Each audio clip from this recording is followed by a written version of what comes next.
We land on the dirt strip servicing Larson's camp. I am a zombie from the drugs, but still feel the searing heat and incredible dryness. We have been in drought wherever we have gone. Bwana has remarked each step of the way how much drier it is than last year. The river that winds through camp, the river where the animals congregate in the morning and afternoon to quench the thirst the Samburu sun has brought upon them, is nothing but dust. There are no springs as in Finch-Hattons, no water holes where hippos laze and elephants frolic. We are shown to our tents and then assemble for lunch on the lawn overlooking what usually was the river. The birds are tame here and get quite close. The monkeys are a menace.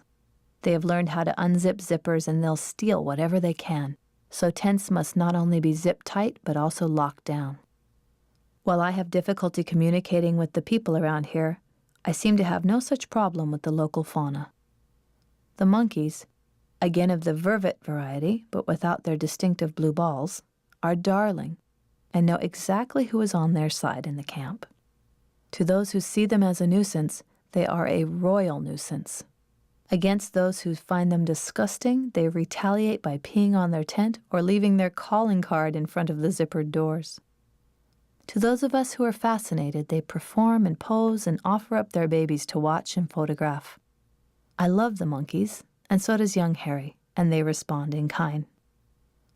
After lunch, I drag myself into my tent and throw myself down on my bed without unpacking or even throwing water on my face.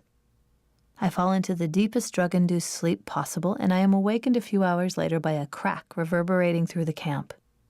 It sounds like a gunshot, but when I later ask about it, it seems I am the only one who has heard it. I look at my watch.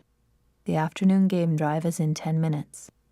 I pick up my pack, remove anything unnecessary, and head towards the rovers, still groggy. A huge lioness lies in the shade of a bush.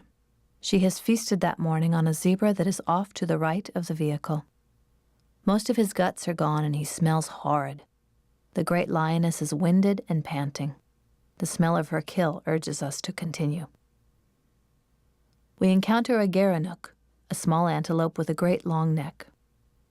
I am fortunate to photograph one on his hind legs, stretching his long, skinny neck up to the middle branches of a thorn tree with 4-inch-long needles guarding its delicate leaves.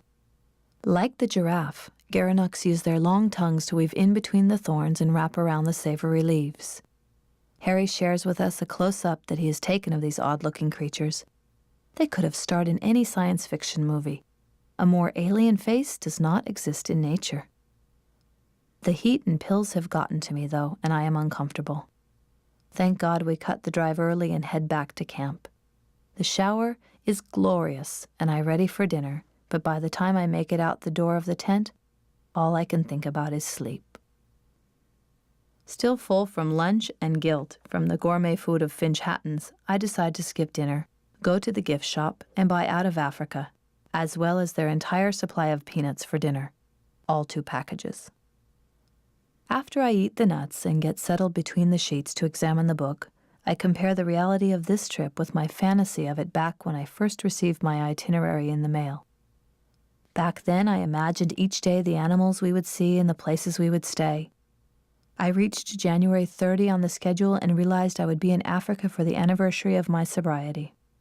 This was the first day that cheetah was mentioned and my imagination took wing. In addition to the Duma drama of Halloween, I had been led and coaxed and enticed in many ways during the months since.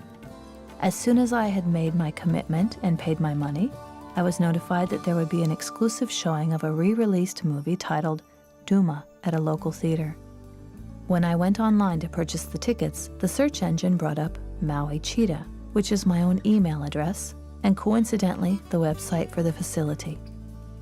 Such were happening daily, and I relayed them both to Bwana and to Brother, who introduced me to the cosmic world shortly after our meeting in 2003.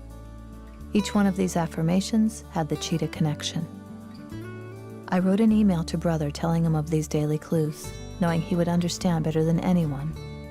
I explained a vision I had and of what would happen on the anniversary of my sobriety. I saw a vision of the first cheetah of our trip emerging from the bush and approaching our vehicle. I saw her look me straight in the eye and bow to me, front paws stretched in front of her, with her rump in the air. I refer to this as the Popoki press, for it was Brother who had created my logo of my own cheetah in this pose.